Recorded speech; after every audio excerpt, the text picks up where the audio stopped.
ভেঙে বলছে আমাদের অনেক সুবিধার দিক, আর আমরা এই দিকে ওই দিক থেকে গাড়িগুলো আসে, গাড়ি একটাও দেখা যায় না।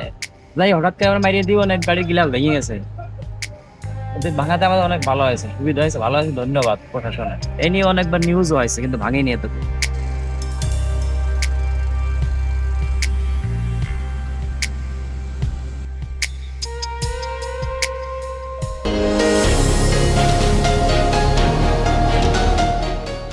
তিনি একজন বীরশ্রেষ্ঠ মুক্তিযোদ্ধা। তার ভাস্কর্যটি আসলে একটা অপরিকল্পিতভাবে এখানে স্থাপন করা হয়েছিল। দীর্ঘদিন এখানকার মানুষ আসা যাওয়ার পথে ছোটোখাটো দুর্ঘটনার শিকার হচ্ছিলেন। এখানে আমরা দেখেছি বিগত দিনগুলোতে এখানে মানববন্ধন হয়েছে, প্রশাসনের বারবার দৃষ্টি আকর্ষণ করার পরেও কাজটি হচ্ছিল না।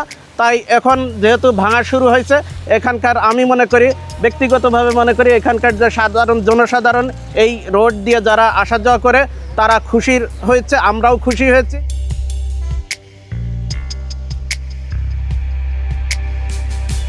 ওদিকটা দুই পাল্লা যে বাস আছে, তো গোয়ার সাথে দেখা আছে মুখোমুখি বেঁধেছে কোনো সময়, আবার টিরাকে দেখা আছে কোনা কান্ট্রি দেখা আছে সাইড সুইটিও লেগে গেছে। আমি মনে করেন যে এই বাড়িতে যদি আসলে বা কিছু দেখা যেত না, ঠিক আছে। এটা মনে করেন যে পরিবেশটা তার মানে এটা ঝুঁকিপূর্ণ ছিল, ঠিক আছে। এখন এটা সরাই দিয়েছে, এখন ওইটা মনে করেন যে এখন অতটা ঝুঁকিপূর্ণ থাকবে না। যান চলাচলের সমস্যা হচ্ছে, এই জন্য আমি যেটুকু জেনেছি যে এলাকাবাসী এটা অনেকদিন ধরে চাচ্ছে। তো কোনো প্রতিষ্ঠান যেহেতু আমরা যেহেতু এটা করছি না, বা কেউ যেহেতু এটাতে করছে না, সেহেতু এলাকাবাসী নিজে উদ্যোগী হয়ে এটা করে দিচ্ছে আর কি। এই হচ্ছে যে বিষয় যেটুকু জানি।